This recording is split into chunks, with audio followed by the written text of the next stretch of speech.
we focus too much on what we would call vanity metrics. Yeah. How many likes do we have on Facebook? Does it really correlate to the success of my product? Not so often, right? So it's more about how can I use these channels to drive behavior, to drive engagement.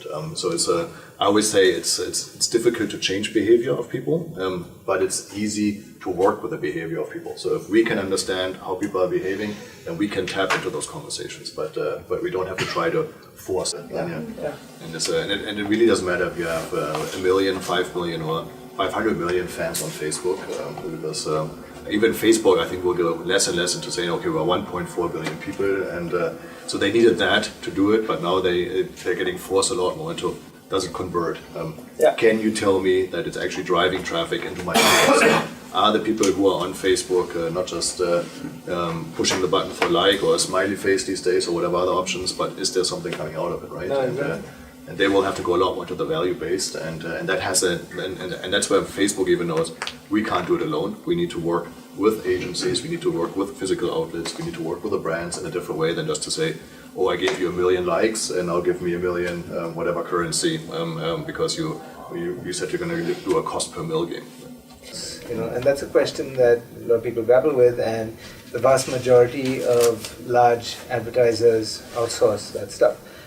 I personally, and I'll ask Nils and Harsh also what he feels about it, but my personal perspective is, once a company, you may not have the competence in the beginning, you may need someone to help you, but social media is something that should actually be in-house.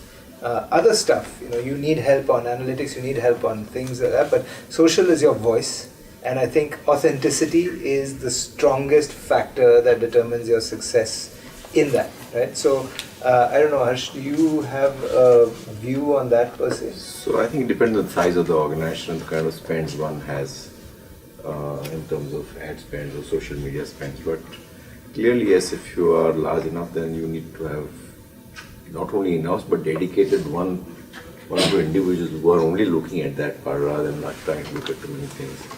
Because I think what social media or digital enables FMCG companies is that in the earlier days, when digital was not present, the ad budgets required to television, press, and you were not able to reach your target segment. But now what this enables is you can actually reach your target segment. You can work with a much smaller budget. You don't need to advertise mass media now.